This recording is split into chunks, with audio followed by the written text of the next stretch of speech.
Yo 5 minutos antes del accidente, o 3 minutos antes, Rafael Echevarren, que venía sentado al lado mío, venía del lado del pasillo, me pide la ventanilla. Y yo le contesto con cierta arrogancia, le dije, sí, Rafa, como yo era el más chico, quería quedar bien con todos. Y yo con una rabia del lado del pasillo, tratando de que no se dieran cuenta de la rabia que tenía, ese hecho del destino hace que yo esté aquí vivo y él no. Está Cabrón Podcast, diálogos y negocios con Luis Valls. El episodio de hoy, Carlitos Páez. Hola amigos, ¿cómo están? Hoy estamos de manteles no largos, de manteles muy de nieve. Tenemos con nosotros a Carlitos Páez, uno de los sobrevivientes del accidente de los Andes, que ahora, bueno, pues todo el mundo ha visto La Sociedad de la Nieve, 200 millones de vistas, por ahí anda. Sí, eso en la primera semana. En la primera semana. Para mí es un tema muy sensible porque a Carlitos lo conozco hace 20 años. Yo empecé el negocio de las conferencias gracias a que los conocimos y pude tener la oportunidad de comenzar a vender sus conferencias y de ahí hemos llevado una amistad divina. Y hoy vamos a hablar, no de la película, sino a lo mejor un poquito de la película, pero lo que yo quiero hablar contigo, Carlos, gracias que estás con nosotros. Quiero hablar de la historia que está detrás de la historia. A mí me ha tocado estar contigo N veces en escenarios y hemos escuchado la plática N veces. Sí, puedes dar la conferencia por Ya mí. puedo dar la conferencia. La entrada famosa de tu conferencia que se construyó de una forma diferente. Sí. Esa te la debo a vos, ¿eh? Sí. Por eso has vendido tantas conferencias. Es verdad. No, pero es verdad que es un tema... Pero hemos tenido muchísimas horas de vuelo, de comidas, de viajes. Y yo tengo la fortuna de entender un poco la historia que va alrededor de cada uno de ustedes, antes y después de la película, ¿no? La primera pregunta que te quiero hacer, y es un tema más de corazón, es, ¿hoy quién es Carlos Páez después de esta película? Y bueno, a mí me pegó duro. Reconozco que me generó una sensibilidad. O sea, me hizo dar cuenta de que lo que habíamos vivido, porque uno tiende a minimizar las historias de alguna manera para poder soportarlas, pero cuando vi la realidad de lo que habíamos vivido, o por lo menos muy cercana a la realidad, me pegó duro, quedé súper sensible, digo, lloro en la película, y veo que la gente también llora, digo, pero que yo llore después de haber dado esta conferencia más de 1000 veces y de conocer la historia, haber vivido la historia, ya es muy fuerte. Digo, pero nunca habías recreado los hechos. Nunca se habían recreado de esa manera, tan impresionantemente perfecto. Fíjate que el rosario que usaba Bayona es el rosario que yo tenía en los Andes. El interlocutor con el que yo doy la lista es el mismo interlocutor que estuvo con mi padre. O sea, él es un obseso. El reloj con el que doy la lista el Rolex famoso. El Rolex de mi padre. Digo, él es un obseso por las cosas iguales, por las cosas reales, porque dice que eso le imprime y de hecho las actuaciones de los chicos son monumentales. De hecho está este chico Numa Turcati, que bueno, que pasó de tener 3.000 seguidores a 2.600.000 en un mes. Digo, es una cosa de loco, se tira a la gente, digo, aparte de una actuación espectacular. A ver, es una historia y quiero que ustedes vean la película y después escuchen este podcast, porque es una historia llena de símbolos. Es una película llena de símbolos. Llena de símbolos. Tu libro está lleno de símbolos. La conferencia hablas de mucho de los símbolos. Y eso es lo interesante de la película. Eso es lo que está atrás de la película, ¿no? Bueno, pero y por eso la gente la ve varias veces. Todos me dicen, yo ya la vi 4 veces, la vi 5 veces, la vi 8 veces. Digo, porque la película siempre le encontrás algo más. La reinserción a la vida. Porque sí está bien la película, ya la vivimos otra vez este escenario de cómo fue el accidente y cómo pasar y todo lo demás. Pero platícame un poco cómo es la inserción a la vida. ¿Qué pasa después del día 70? Ya los rescataron, ya están. Tengo una fotografía en el libro de tu madre, al 2 días después, que aparecen todos cenando, como estaban ahí todos en una mesa larga. ¿Cómo funciona la reinserción de un ser humano o de varios seres humanos después de una tragedia y una crisis de estas? Y lo que pasa es que nosotros salimos como gente normal y volvimos como celebridades. Digo, claro. A mí me hace gracia cuando me llama un mando medio de una empresa a Uruguay para hablarme para pedirme una conferencia y atiendo yo el teléfono, ¿sabes cómo soy yo de ansioso? Sí, sí, sí. No pueden creer porque ellos creen que somos celebridades y en realidad es una historia de gente común, que eso es lo que tiene de importante esta historia.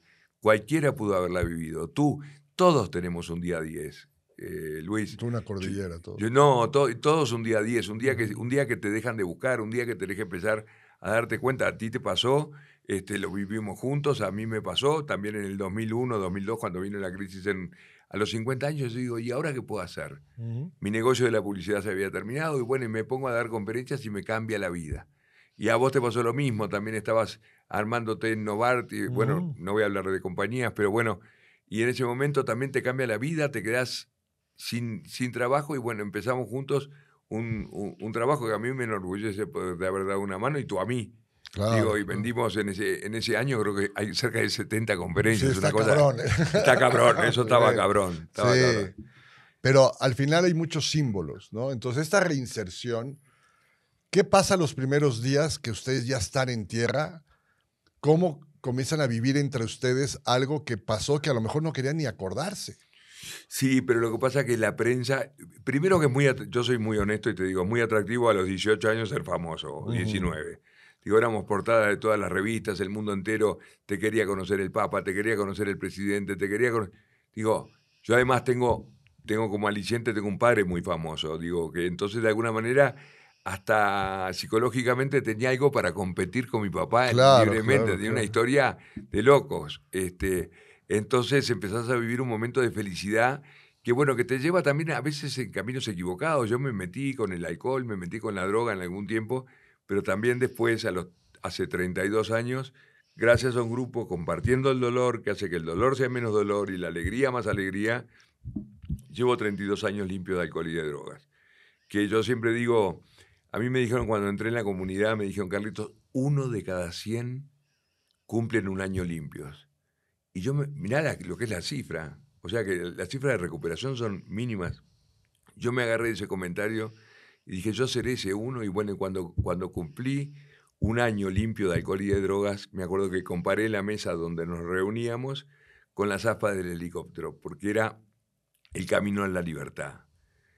Así como los helicópteros nos liberaron de aquel infierno de nieve, también esa mesa me liberó del infierno de la droga, digo, gracias a compartir el dolor. Otra vez el grupo, otra vez el equipo, bueno, como dicen las empresas, pero otra vez el grupo. Porque el grupo no solamente sirve para logros materiales, también sirve para logros espirituales. Oye, en la película hay una presencia del arriero. Sí. Que a lo mejor mucha gente pregunta qué hace un arriero. Y yo creo que la casualidad y el cruce en el camino y el esfuerzo de todos ustedes hizo que apareciera el arriero. ¿Cómo vivió el arriero después? O sea, ¿cómo? Porque eso es una figura que apareció, pero no estaba allá arriba con todos ustedes. Claro, no. Pero se hace figura. No, se hace figura total. Digo, pasó a ser un tipo famoso, requerido por el mundo entero, por toda la prensa del mundo entero.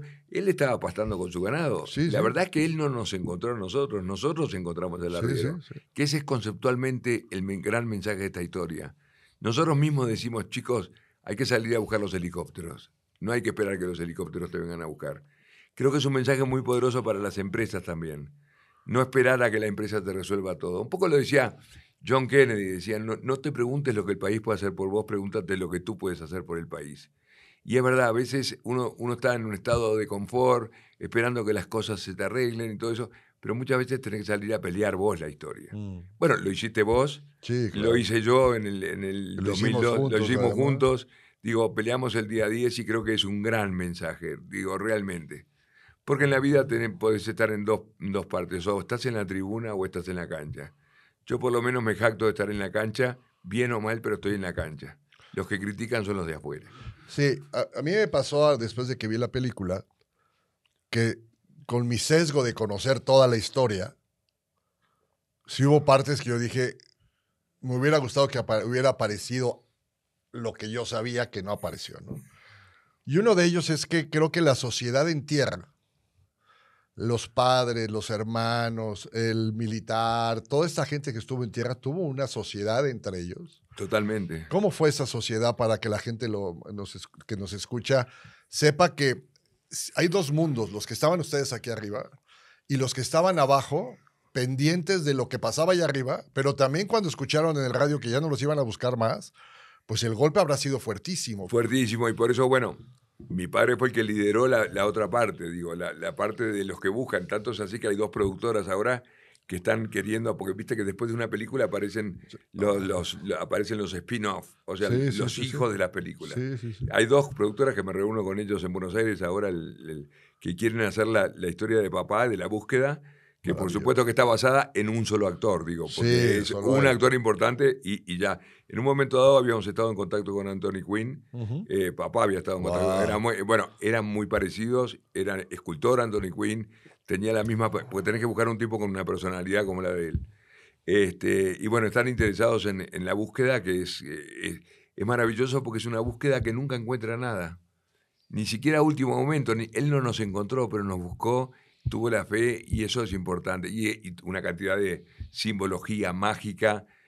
Papá se agarraba de toda la magia porque le decían, están en el Cerro Picasso, le decía un parapsicólogo. Entonces papá era muy picasiano, dijo, me voy al Cerro Picasso. Cuando estaba en el Cerro Picasso dije, no, debe estar en el Cerro Palomo. Se Es otro cambiaba. cerro. Dice, y Paloma es la hija de Picasso, o sea que seguramente es por acá. Y bueno, y se agarró de todos los símbolos y siempre aparecía algo que lo hacía seguir buscando. Pero algo muy importante, y quiero que lo sepan, hay un libro, Entre tú y yo, la luna. Entre mi hijo y yo la luna, sí, Es un libro que escribe tu papá. sí, El fondo de este libro es un poco el reconocimiento de que siempre te buscó. exactamente. Bueno, era el vínculo que teníamos no solamente con papá, sino también con mamá. Digo, mirar la luna porque sabía que era lo único que estaba mirando. Es una historia realmente linda en el sentido de que yo era un obseso por mirar la luna porque no había internet. Hay que explicarte que no había internet, no No, había ya Instagram, nada. no había Facebook, no había GPS. GPS, no había teléfonos. Y el único vínculo que yo tenía con ellos era a través de la luna. Y a mí me tocaba dormir en un lugar en el avión que era el lugar más cómodo, pero tenía que cuidarle la pierna a Coche Inciarte, pobre que le mando mis Ujú. abrazos al cielo porque murió hace poco. Pero tenía otro trabajo que era pasar el tarrito donde hacían pipí los chicos. Entonces me despertaban a las 2 de la mañana, les pasaba el tarrito, tiraba el pipí para afuera y al final empecé a negociar la despertada. Me despertaba, me pasaba, bueno, te lo cambio por un cigarrillo. Entonces, y ya al final ya no quería ni negociarlo porque ya estaba harto. Sí, claro. Y Adolfo Strauch, que sabía de mi obsesión por la luna, me dijo, Carlitos, me despierta una noche. ¿Qué pasa, Adolfo? Me dice, te cambio el tarrito de hacer pipí por la luna. Y me sedujo la propuesta, le paso el tarrito, hace pipí, tiro el pipí. Y entonces le digo, bueno, Adolfo, ahora dame la luna. Y el avión no estaba derecho, estaba torcido, o sea que yo dormía en contra, las ventanas estaban atrás. Me puse un espejito de mujer, de esos redonditos, y se reflejaba la luna llena entera Wow. en el espejito. Y cuando llego a Montevideo, le digo, mamá, yo era un obseso por mirar la luna porque sabía que tú la estabas mirando. Y ella me dijo, Carlitos, yo era una obsesa, mirar la luna, me iba hasta la Rambla de Montevideo para mirar la luna porque sabía que tú la estabas mirando. Por eso son esas historias lindas que tienen también las historias dramáticas, digo, y que hay que rescatar eso. Es un poco lo de las cruces, así como la cruz que yo pongo en la portada de mi libro, que puede ser vista como una cruz o como algo que tacha, algo que elimina, sinónimo de muerte. Yo la veo como las aspas del helicóptero, que es un símbolo de Es libertad. cómo te cuentas la historia. Y bueno, es que es así. Por eso la historia puede... Yo era un poco el de La vida es bella. Ese personaje, Claro, claro. que si no la vieron, véanla, porque es una Sí, es película maravilloso. maravillosa. Porque en el medio de un campo de concentración le hacía creer a su hijo que estaban en un juego y fue un poco lo que yo hice en los Andes. Ahora están en todos los TikToks y todos, porque hubo un episodio en el cual, en el medio de la avalancha, lo cuenta Canesa además, yo le digo, che, Roberto, estábamos tapados de nieve, hoy es el cumpleaños de mi hermana y vamos a hacer un asado en Casapuelo dentro del año que viene, en la que era la casa de mi padre. Entonces dice, Carlitos, ¿cómo me vas a decir eso? Mirá dónde estamos, acá con 8 muertos, qué sé yo. Bueno, mirá, tenés tan mala onda que no te voy a invitar. Claro. Vos sabés que él hizo negociaciones internas con otro de los sobrevivientes para que yo lo volviera a invitar. O sea, le hacía creer de que era ese mundo. Es increíble esas cosas que pasan cuando el ser humano empieza a valorar las pequeñas, grandes cosas que son las que le dan el verdadero sentido a la vida. En la película, y ustedes ya la vieron, se van a dar cuenta que hay muchas escenas en donde son lentas. ¿no? Este proceso entre que llega, no llega, pasa el avión, que está tan bien recreado, ¿no? Platícanos, o platícale a toda la gente que nos ve, este cambio de asiento que tú hiciste. Bueno, que en la película Escuchen, no que la vida así es un tema de oportunidades. es un tema de destino. Yo 5 minutos antes del accidente, o 3 minutos antes, Rafael Echevarren, que venía sentado al lado mío, venía del lado del pasillo, me pide la ventanilla. Yo era un junior, como dicen acá, un caprichoso, yo no servía para nada, pero tenía esos caprichos, los caprichosos tenemos esos antojos, la ventanilla del auto, la del avión. Y este me venía a pedir lo más preciado que yo tenía, y yo le contesto con cierta arrogancia, le dije, sí, Rafa, como yo era el más chico, quería quedar bien con todos. Digo, sí, Rafael, sentate, a mí no me importa nada. Él se sentó feliz a sacar fotos para su novia de la cordillera, y yo con una rabia del lado del pasillo, tratando de que no se dieran cuenta de la rabia que tenía. Ese hecho del destino hace que yo esté aquí vivo, y él no, porque minutos después vino el accidente, y él tuvo una herida en una de las piernas que por ello él muere después de 1 mes y medio. Pero fíjate lo que es el destino, eso pasó 1 minuto y medio, antes o 2 minutos antes. Sí, sí, la verdad que hay muchas escenas que son verdaderas. Bueno, de todo, de hecho, toda la película es cierta. Toda la película es Toda la cierta. película está, y como lo platicábamos, Bayona hizo un trabajo minucioso, caprichoso, como tú le llamas, en donde respetó el 100% de la historia. Estas reuniones con Bayona llegaron a haber discusiones de que esto era así y esto así entre los sobrevivientes, porque son muchas historias diferentes, porque cada uno tiene su historia. Claro, pero Bayona lo explica muy claramente. Él cuando veía que habían 3 testimonios que eran iguales, él iba con ese testimonio. Sacaba el promedio, dijo este. Sí, bueno. sacaba el promedio. Pues no podés estar con cada cual. Y decía que había muchos sobrevivientes que le escribían diciéndole que él había hecho tal cosa, que había hecho tal otra, pero él se basó en el testimonio democrático de la mayoría. Esa es la verdad. Y eso es bien complicado para un director, sobre todo porque el tiempo que se llevó en hacer la película, me acuerdo que empezó esto antes de la pandemia. Antes de la pandemia y durante la pandemia fue una película muy complicada de edición, y nada, fue todo un proceso durísimo, pero nunca le cuestionamos nada a Bayona, nunca. Está muy apegada a la realidad. Está muy apegada a la realidad y dejó conforme a todos. Eso es lo más curioso de todo, por eso logró la unidad. Y eso es una de las cosas importantes. Yo digo que va a ser una película que va a marcar una década, porque logra, en un lugar agrietado como está el mundo, entre ucranianos y rusos, palestinos y israelíes, todo agrietado, él logra la unidad. Y eso me parece que es fundamental en la película. Me tocó a mí estar en la clausura en Venecia de la película, que fue monumental. Todos de pie. Todos de pie, 10 o 11 minutos aplaudiendo de pie, llorando. Y me tocó presentarla en Londres también. Es una película que llega más allá del corazón. Bueno, los americanos y todos quedan conmovidos con la película, digo. Y mirá que los americanos tienen otras historias, y ellos tienen son historias más de guerra, fríos, no son más tan fríos latinos, y todo sí. eso, pero esta película realmente es un parteaguas que vino muy bien en este momento. Estamos a unos días de los Óscares.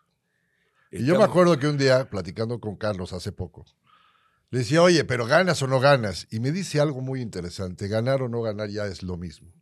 El estar presente en 200 millones de gente que ha visto es haber tenido 100 Óscares. Es lo mismo. Aparte, el Oscar al final es una decisión política. De pronto gana Barbie porque el mundo entiende de que las mujeres tienen que jugar a las muñecas. Sí, o esta del Holocausto. O esta del Holocausto, que bueno, no importa, ya, fíjate vos, tenemos 12 Goyas, clausuramos Venecia, ganamos San Sebastián, el premio al público, ganamos Sitges, ganamos ahora en Berlín. Ya, pero no es que ganamos, la historia es la bien contada, porque hay historias, hay malas historias muy bien contadas y hay buenas historias mal contadas. En este caso es una gran historia que está muy bien contada. Y después de tantos libros que han escrito y en tantos idiomas sobre la misma historia. Carlos y yo nos conocemos hace 20 años. Sí. Y después de 50 años que fue el accidente, aparece esta gran película, que creo que es como un reconocimiento global a lo que ustedes vivieron, por medio de una idea que a alguien se le ocurrió hacer una película. Pero, ¿cómo fue esa situación de que después de que ya los llamaron porque querían hacer la película, se juntaron ustedes para preguntar, oye, ¿la hacemos, no la hacemos? ¿Vale la pena, no vale la pena? ¿Cómo va a ser? Ya pasaron muchos años. Yo creo honestamente que haberla conocido a María Belón, que era la protagonista Sí, verdadera sí. de Lo Imposible, fue importante, porque ella nos dio una seguridad, ella es una mujer muy sensible, nos dio una seguridad en lo que Bayona era. Sí, María Belón, perdón, es una de las sobrevivientes del tsunami. Y con base en ello se hizo la película de Lo Imposible. Sí, Naomi Watts la representa a María Belón. Y ella me contó que todo había sido tal cual. Es más, tiene escenas que vos decís, esto es muy hollywoodense. Cuando pasan los hijos por el corredor de Sí, abajo sí, y ella sí. va por arriba. Digo, eso fue así, fue exactamente así. Y eso me dio una credibilidad en J. Bayona que, bueno, para mí es un tipo a quien yo respeto, quiero entrañablemente. Y como me decían, alguien me dijo, Carlitos, qué suerte que tuviste un Bayona en tu vida. Claro, y ojalá todos tuviéramos un Bayona que fuera tan exacto en respetar la historia. Ahora, el porqué de Bayona hacer este libro, bueno, pero basado en el libro, pero ¿por qué hacer la película? ¿A él qué le movía esto? A él le movía que la historia no estaba contada desde los 45. Él quería contar la historia de los 45, porque en realidad los 45 somos protagonistas. Sí, Digo, claro. todos, los vivos, los muertos. Y él quería contar una historia de los 45. Una película que realmente hace justicia a la historia. Entonces siempre eran los sobrevivientes de los Andes. Es más, nos conocen acá en México como el sobreviviente de los Andes. Ujú. Tú mismo me presentaste Ujú. como el sobreviviente de los Andes. Pero ¿y los que murieron qué? Que fueron parte de la historia también. Claro. Entonces él hace una película justa y eso me parece importante. Pero hace 12 años que los llamó por primera vez. Empezó hace 12 años la idea, cuando estaba así filmando Lo Imposible, y bueno, y ahí comienza a rodar. Pero mira, está en la calidad que tiene Bayona como persona, que estaba Coche Inciarte ya en una etapa terminal, muriéndose, y él se apuró en terminar la historia, la película, para venir. Fue a Montevideo con las dos productoras a mostrársela a Coche, porque quería que la viera antes de morir. Tuvo la suerte Coche que vio esa y después ya la vio terminada, vivió un mes más y la vio terminada también. O sea que fue un... Pero eso te muestra la calidad, porque que va más allá de lo que puede ser un negocio, más allá de la parte profesional. Digo, es un tipo que tiene corazón. La película La Ciudad de la Nieve pues habla de una sociedad. ¿Cómo era la sociedad? ¿Cómo se repartían las funciones? ¿Quién hacía qué? ¿Cómo qué? Yo me acuerdo que tú y yo platicábamos que me decías de los jubilados. Y bueno, porque había No, también... porque, y había eso que- ya es interesante, porque eso si lo referimos a una empresa, existe lo mismo. y existe lo mismo. Entonces, ¿cómo funcionaba esta sociedad? Porque tú eras el más joven, además, Yo era el ¿no? más joven de 18 todos, años. y además yo no servía para nada, pero de golpe... No, bueno, pero cosiste aquello. Y el bolso de dormir, digo, ahora están todos los tiktokeros Sí, hablando del sí, bolso sí. de dormir, digo, que yo le doy un valor humano, les Sí, digo para sí, que sí. se rían. Pero uno empieza a evolucionar y a transformarse para salir adelante. Y también están los jubilados. Yo le digo, en Uruguay es un poco peyorativo el nombre jubilado, porque era la gente que conseguía, porque políticamente conseguía que se jubilaran a los 40 años y ya no hacían nada. O sea que es medio peyorativo, porque una vez una jubilada me salió y me dijo, ¿y qué tenés contra los jubilados? No, señora, no tengo nada contra los jubilados. Simplemente de que hay gente que se aprovecha de la situación. Y bueno, había 3 estudiantes de medicina que asumieron su rol de médicos, estudiantes de primer año. Estaba Roy Harley, estudiante de ingeniería, que asumió su rol de ingeniero y se empezó a creer que era ingeniero. A mí, yo tenía una habilidad manual para tapiar el avión, me habían nombrado tapiador oficial, fíjate que nos poníamos títulos. Como buena sociedad, ¿no? Adolfo Strauch, que era el que inventaba cosas, inventó la manera de derretir nieve, porque esta agua era oro en la cordillera. A 25 bajo cero es imposible derretir agua. Pues él con unas latas plateadas ponía la nieve y lográbamos derretir. Entonces, cada cual tenía una función y fuimos muy respetuosos de las funciones, lo que la convierte la historia en una de las historias más notables de trabajo en equipo. Y es un poco por ello que las empresas nos llaman básicamente y por la actitud. Yo me doy cuenta que esa conferencia, porque yo tengo, es la misma conferencia pero que tiene 12 nombres diferentes. Sí, Entonces, pues eso es parte del marketing. Trabajo en equipo. Sí, toma de liderazgo, decisión. ¿no? todo. Pero la que más me contratan es una que se llama actitud, actitud, actitud. Porque fue la actitud la que nos sacó de ahí. Y la actitud mezclada con la humildad es un combo que es impresionante. Porque para poder lograr un trabajo en equipo tenés que priorizar el tema de la humildad. Porque lo que rompe los equipos es la arrogancia cuando uno busca logros personales. Yo siempre digo que si hubiera sido un avión de línea, se hubieran muerto todos porque cada cual hubiera cinchado para su lado. Claro, bien, no estaban, cada quien va por su lado y Sí. se va. Y se va, sí, por eso hubieran tomado. Pero acá luchamos todos por el mismo concepto, por la misma unidad, por llegar con nuestra familia. No peleamos por Hollywood, por películas, porque Valls me invita acá, está cabrón. No, peleamos por cosas más simples. Volver a tu casa con tu mamá, con tu papá, con tu perro.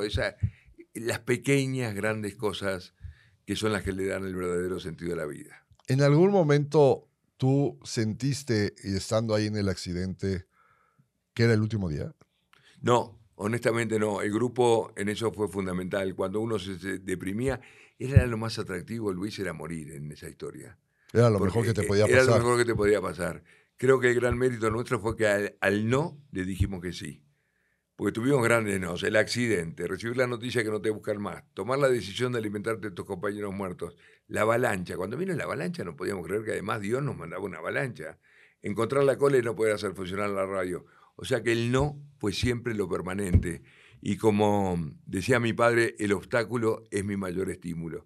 Y es verdad, una vida sin obstáculos no tiene mayor sentido. No funciona. La verdad que al final, si no es con obstáculos, algo está pasando mal. Y bueno, pero por eso está cabrón, viejo. Está cabrón, sí, Cuando sí. está cabrón es cuando la cosa empieza a funcionar. Y les quiero platicar un tema que para mí es, otra vez el símbolo, es el manejo del tiempo en el accidente. El manejo del tiempo era noche, día, noche, día, noche, día, y de repente pues podían haber llegado a la confusión de cuántos días llevaban. Pero quiero decirles que había el reloj de Carlitos, el famoso Rolex, que después vino la misma Rolex a querértelo comprar o a llevar o una cosa y para el museo de Rolex, museo de Rolex, y dijiste que no. No, dije que no. Digo, porque estaba pasando por un buen momento. Claro, pero vean la importancia que sin ese reloj que podía ayudarte a los días y a las horas, se hubieran perdido en los días. Exactamente. O sea, ¿qué importancia tiene y cómo los aterrizó, los puso? Sí, y teníamos otra cosa a diferencia de un preso, porque el preso sabe que es a término. O sea, va poniendo cruces en los días, sabiendo de que eso va a terminar un día, pero nosotros era tal vez mañana. Hacíamos mucho en el día de hoy para que sucediera algo en el día de mañana. Ayer escuchaba una frase maravillosa: para tener un buen futuro tenés que tener un gran presente. Y es un poco así. Nosotros vivíamos el día de hoy a full para que pasara algo en el día de mañana. Pero la importancia de tener a mí me parece una tontería el Rolex, o puede ser otra marca, ¿no? No, porque la verdad que los que se salvaron fueron 4 Rolex y un Tudor que era de la misma. Eso sí aguanta, por lo menos. Y por lo menos te marcan un poco el aterrizaje, el tiempo, el orden. Sí, mis mocasines también aguantaron 70 días de mocasines. Oye, en el tema de la alimentación, no quiero tocar mucho el tema porque no quiero que se vuelva un tema morbo. Pero me acuerdo perfecto que en las charlas que hemos tenido, lo único que no pudiste comer fue la goma para el pelo. La gomina, sí, el gel. Sí. O sea, pero llegó a ser un momento de decir, es que ya no tenemos nada. Es que no tenemos nada. Digo, yo probé, ¿te acuerdas que los navegantes comían suela de zapatos? Sí, yo probé, sí, la suela de zapatos no sirve para nada. No sirve para nada. Los cinturones tampoco, mascábamos cigarrillos, hacíamos té de tabaco. Todo lo que se te ocurra, pero no había nada porque en la cordillera no hay nada. A 25 bajo cero donde estábamos nosotros no hay nada. Más que cuando pasó un cóndor que pasó con intenciones de comernos a nosotros. Y ustedes querían comérselos a él. Y nosotros nos hacíamos los muertos esperando que bajara el cóndor para comernos nosotros al cóndor. Vean, eso no sale en la película. No sale, aparece un cóndor. No, sí, pero esas son las realidades, lo que no sale. Esa es la realidad. Bueno, hay muchas cosas que no salen. Digo, en 2 horas 40 no puedes simplificar. No puede salir mucho. Oye, el rescate. Escuchar las aspas. Habiendo escuchado en el radio que ya venía por ustedes y todo lo demás. Pero no había un tema que igual no viene, o sea, porque ya después de tanta esperanza igual no viene, ¿no? Ante tanta negatividad pensamos, esto no nos van a encontrar. Esto nos van a encontrar. No nos van a encontrar. Y cuando escuchan pero vos viste que el preparado de la llegada de los helicópteros, como se peinan, digo, claro, yo hice que me peiné, me afeité, sí. Hice todo, me llevé los 3 cinturones de seguridad para el auto de mi mamá, o sea, preparando el equipaje. El equipaje, digo, como que quien uno se va de viaje. Pues nunca pensamos que iba a tener esta trascendencia, Luis. Pasaron 51 años, seguimos hablando de este tema como si fuera ayer. Digo, y sigue siendo, ¿y sabes por qué? Porque es una historia extraordinaria protagonizada por gente común. Tú podías haber estado ahí, Sí, sí, sí. los chicos que están filmando también lo mismo. Es una historia de gente común. Y eso la hace maravillosa y la hace que en una conferencia se involucren con la historia. Yo siempre digo que el día que se duerma uno en una conferencia mía, ese día dejo de dar conferencias. Porque la gente se involucra. No es como el que escala el Everest, que me parece loable y maravilloso, pero digo, eso no es para mí. Digo, yo no subo el Everest. Pero sí puedo vivir esta historia que la puede vivir cualquiera de ustedes. Es una cuestión de actitud, es una cuestión es una historia de gente común. Pero yo tengo la ventaja que aparte vivo de eso. Bueno, O sea, yo vivo de la historia de ellos, ¿no? Sí, Entonces, bueno. y durante muchos años al principio, pues nada más vivíamos de las conferencias que yo te vendía a ti. Exactamente. Y eso nos hizo un parteaguas y un día 10 después también para mí. Pero gracias a esta historia, pues yo gano dinero.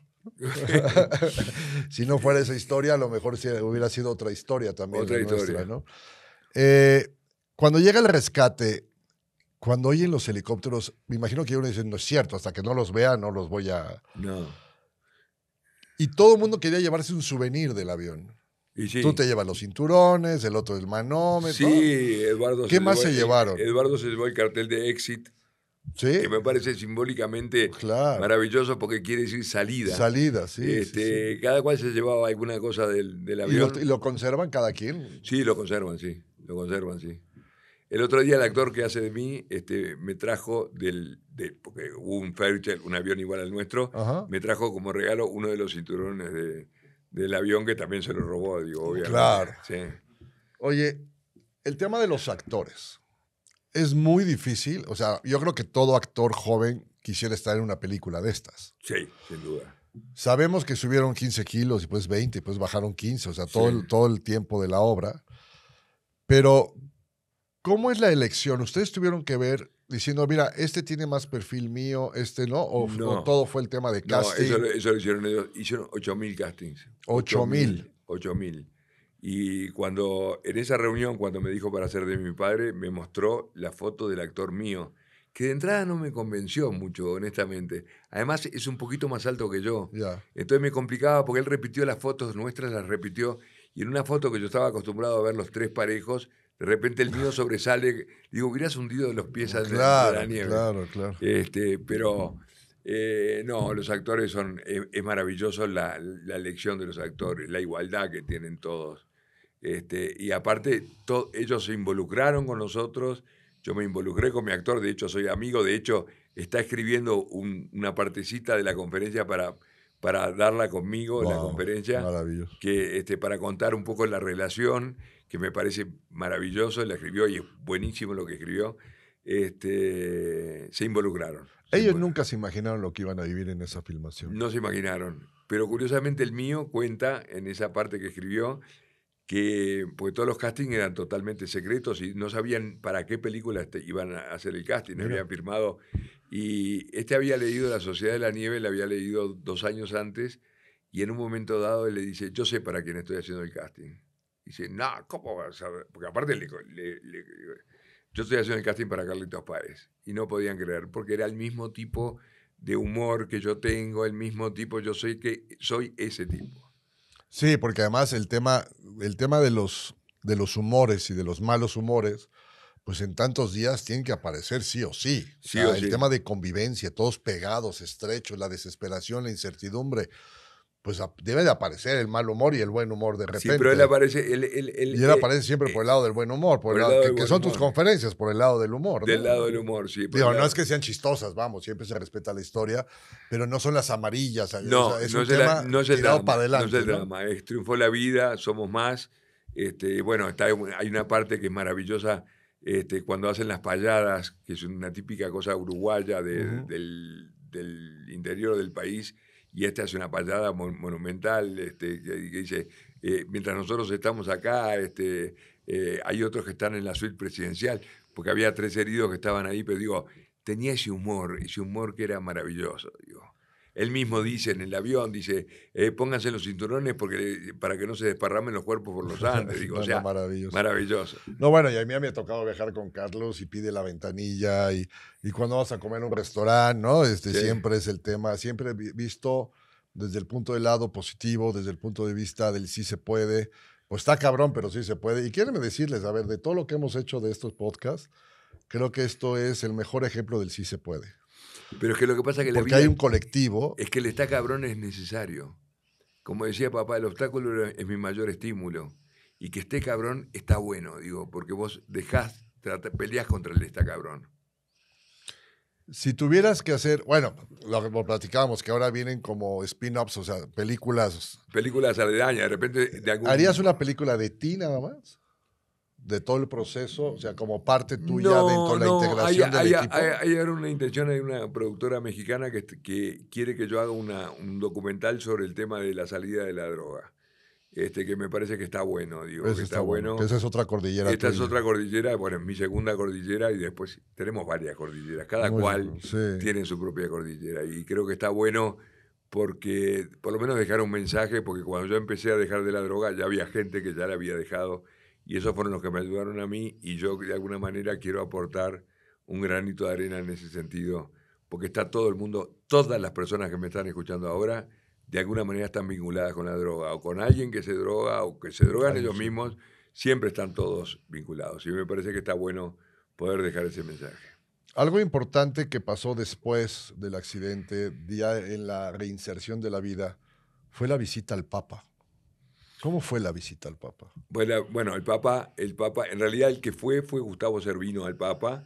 El Papa siempre tuvo un vínculo. Pablo VI nos mandó, en aquel momento era el Papa, nos mandó una carta de bendición, una bendición como hacen los papas, y también decía una carta de felicitación diciendo de que hicimos lo que teníamos que hacer, porque Dios nos pone acá para vivir, no nos pone para morir. Él decía en una parte, podría ser considerado suicidio no haberlo hecho, fíjate vos. Fíjate.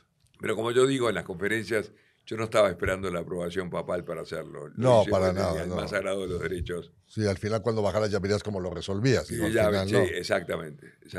Pero el Papa jugó un papel fundamental. Digo, siempre los papas están involucrados de alguna manera con esta historia, porque es una historia del ser humano común, que nos tocó, y ahora todos. Ahora, fíjate que me llamaron de Azerbaiyán, me llamaron de Hong Kong, ahora para dar la conferencia, es una cosa de locos. Bueno, el otro día estuve con alguien que había estado en la India, ayer o anteayer, que había estado en las conferencias de la India, aquellas que fuimos juntos. Mira, claro. Sí. Y yo qué sé, esta historia es paradójica porque de un accidente de avión yo tengo casi 8 millones de millas en aviones y seguimos volando. Al final, cuando llegan todos y termina el accidente y lo rescatan, pues viven en un mundo de desconocido para ustedes porque venían de una tragedia y de repente se vuelven rockstars y todo lo demás. Pero ahora que termina la película, para ustedes también les viene todo un mundo de rockstars que igual ni se lo imaginaron, el número de conferencias que estás vendiendo, o todos están vendiendo, porque está Canesa, está Parrado, hay muchos que están dando conferencias. La cantidad de llamadas telefónicas que tiene, la cantidad de WhatsApp, ¿cómo están manejando este tema? Bueno, porque no es lo mismo hace 50 años. Lo que tengo que manejar es la garganta, porque Claro. También tenemos problemas con el alma, con el almanaque. Con el almanaque, sí. Pero ¿cómo lo gestionan ahora? Porque es una historia que volvieron a vivir, quieran o no. Tú lo decías, te diste cuenta realmente lo que vivieron allá arriba. Exactamente. Con esta película que es tan real y tan cercana. ¿Qué pasa después de la presentación de la película? ¿Cómo se sienten ustedes? O sea, tiene que haber para mí, honestamente, la primera vez que vi la película, yo quedé 10 días fuera del área de cobertura, porque fue tan duro para mí ver la realidad que me di cuenta de lo que había vivido, y bueno, después asumí la cosa y empecé a funcionar, pero yo lloro, cada vez que veo la película lloro, y lloro en la parte que yo mismo doy la lista. Y no es por egocentrismo, es porque estoy marcando quienes viven, pero también estoy marcando quienes murieron. Y de alguna manera todo ese sentimiento que tenía por mis amigos, que en aquel momento, como dicen acá en México, somos uña y mugre con mis amigos, los empecé a sentir. la verdad, después de 51 años. Y seguro a los demás les pasó lo mismo. ¿No? Seguro le pasó lo mismo, pero en aquel momento no podías llorar porque tenías que pelear por la tuya, ¿viste? Como yo digo, yo no lloré en los Andes, pero cuando llegué a Montevideo no paré nunca más de llorar. Claro. Yo tengo la oportunidad de conocer a toda tu familia. ¿Cómo está Gochi? ¿Cómo está tu hijo? ¿Cómo están las nietas? Con toda esta cerebridad del abuelo, del papá, de que creo que volvieron a vivir una historia que no les tocó vivir, obviamente por la edad, pero entendieron ya mucho más, al igual que tú. Entendieron ¿Cómo mucho están más, ellos? Entendieron mucho más. Mirá, cuando volvimos a los Andes, que volví con mis 4 nietos, mis 2 hijos, una de ellas, Justina, la mayor de todas, me dijo, Parker, como me dicen a mí, viví de todo. Viví la ilusión por un viaje, el dolor del caballo, el frío, todo, y yo no puedo creer lo que vos viviste, porque yo no puedo creer que vos viviste. Y Gochi me decía, yo no te creo, papá, que vos viviste acá. Y bueno, nosotros tuvimos 2 días, y bien abrigados, y con teléfono, y caballos, y 100 personas, y todo. Ahora está yendo mucho la gente al lugar, muchísimo, las empresas, está lleno, digo, ya no es un viaje de peregrinación, que en realidad, como yo les digo, es un viaje al interior de uno mismo. Claro. No es un viaje a ver la tumba de los sobrevivientes. Es como el Camino de Santiago. Como el Camino de Santiago. Como el Camino de Santiago. Es más, hay un médico que se llama Fernando Petracci, un argentino, que inventó el viaje para llevar 50 mujeres de cáncer de mama, él es especialista en cáncer de mama, para que lo logren ellas caminando llegar hasta el lugar de los Andes. Y ha tenido un resultado maravilloso. Escuché, leí el otro día un reportaje cómo una mujer empezó insultándolo a Petracci, insultando la montaña, y después de 3 días cómo se amigó con la situación, cómo terminó al final feliz de haber logrado una cosa que parecía imposible. Sí, a lo que se refiere Carlos es que el trayecto entre, ¿qué es? ¿De dónde salen cuando salimos del lado argentino? Del lado argentino hacen toda una peregrinación, todo el ejercicio hasta llegar a donde está el avión. Sí. Y es como el Camino a Santiago, y eso lo están haciendo muchas empresas y demás. O sea, es algo que a lo mejor se podría ver como que están lucrando, ¿no? Pero usted no tiene nada que ver con eso. Nada que ver con eso, no. Y al final, me acuerdo la primera vez que subieron, ¿no? Que fueron todos, pues era un tema muy fuerte, ¿no? Sí, muy fuerte, porque ¿sabes qué pasa? Que se respira mucho sufrimiento. Ahí hay mucho dolor, digo, de alguna manera. Para terminar, Carlos, ¿qué les dirías a la gente que nos ve y nos escucha que se lleven de esta historia con la película, con el libro? O sea, lo que es perceptible en la película, pues está perceptible, se ve. Pero ¿qué se deben de llevar? ¿Qué deben de leer en la película? Yo creo que lo que hay que leer en la película es lo que dijo San Francisco. Tiene una frase maravillosa que dice, empieza por hacer lo necesario, luego lo que es posible y terminarás haciendo lo imposible. Que no es otra cosa que cumplir con el proceso, que fue exactamente lo que hicimos nosotros. Cumplimos con el proceso. Como yo digo, los procesos, estamos en el mundo de la inmediatez, todo no se cumple, todo es rápido, pero vos no podés tener un hijo antes de 9 meses. Tenés que vivir los 9 meses, aceptarte como padre, aceptarte como madre, vivir el proceso. Y el proceso hay que vivirlo. Y creo que los chicos jóvenes se dieron cuenta de que por eso están tan como enloquecidos con la película, porque ven que hay gente de su edad o cerca de su edad que pueden vivir una historia como esta, una historia descomunal, porque al final de cuentas... Es la edad de ustedes que tenían... Sí, por más que yo diga, le ponga humor y todo, pero es una historia descomunal del ser humano, es una historia bestial, digo. Carlitos, muchas gracias. La verdad que es una plática de amigos como tantas que hemos tenido. Está cabrón. Está re cabrón y yo te doy el día 10, que fue las cosas que vivimos. La verdad que es una historia que realmente hace honor al nombre del podcast. Está cabrón, pero se puede y se pudo y se demostró y después de tantos años. Y se puede en serio, ¿no? Como se puede de los políticos que después no pueden nada. Digo, esta se puede, el ser humano siempre puede mucho. Me encantó una frase que escuché el otro día de uno de los sobrevivientes que dijo, no me da pena morirme, me da lástima no poder seguir viviendo. Claro.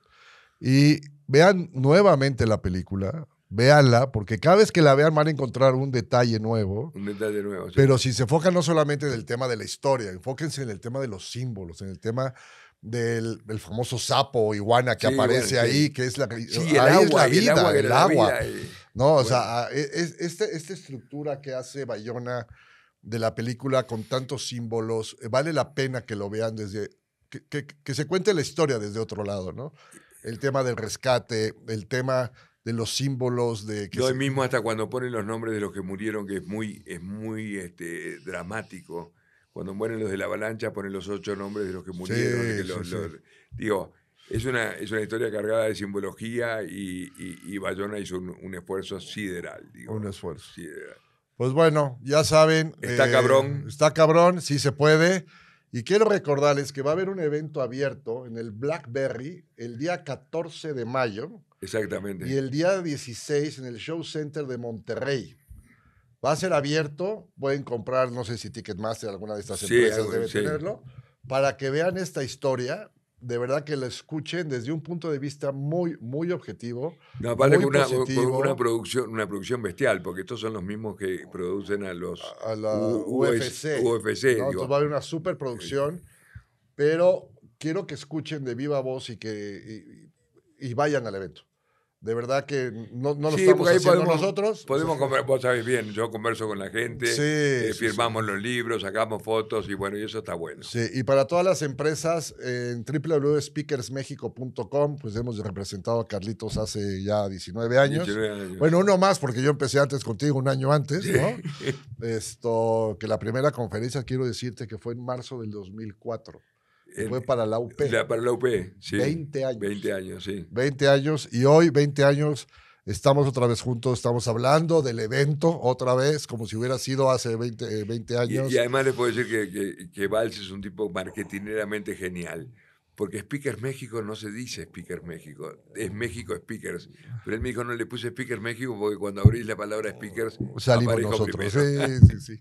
Pues muchas gracias a todos que nos vieron. Ojalá de verdad hayan entendido y hayan buscado, hayan encontrado lo que yo buscaba darles a ustedes con esta plática con Carlos, que aparte es una plática no de un entrevistador, sino de 2 amigos de hace muchísimos años. Traté de llevar la plática más hacia el lado humano, más hacia el lado personal, más hacia el lado de lo que no se ve, porque al final eso es lo que se deja, ¿no? Y es lo que se deja. El tema cinematográfico y los premios y todo lo demás, eso se van a borrar, eso da igual. Gracias, está cabrón, esto sí se puede, y si esto se puede, cualquier cosa se puede. Muchas gracias, hasta luego. No, gracias a todos, gracias Luis. Al contrario.